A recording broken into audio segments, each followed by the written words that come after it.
tu peux t'annoncer pour venir sur 3031.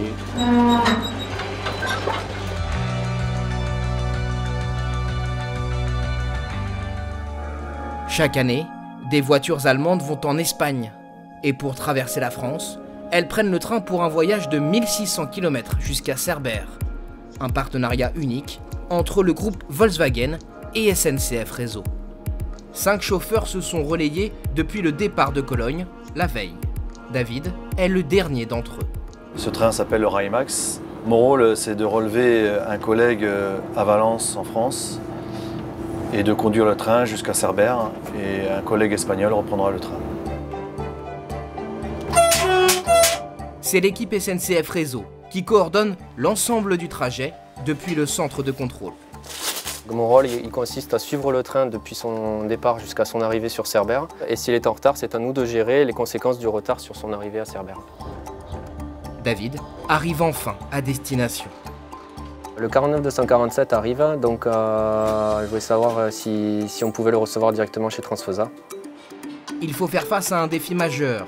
Les rails françaises et espagnoles n'ont pas le même écartement. Pour éviter de sortir les 700 voitures des trains, ce sont les wagons eux-mêmes qui sont transformés.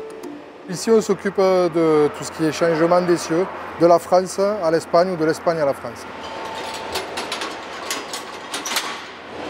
Alors ça, donc, c'est une roue française. Vous voyez, ici, vous avez un écartement. Il y a un écartement entre là.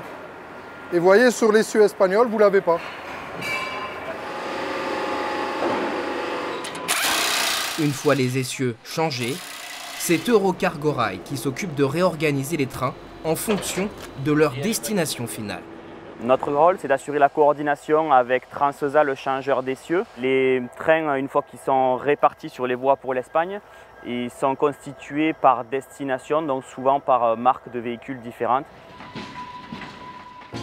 Les équipes de la société espagnole Sliza pilotent alors la mise en place des wagons avant leur départ de Cerbère. Vale, comprime la composición, Jordi. Venga, pues comprimimos la composición.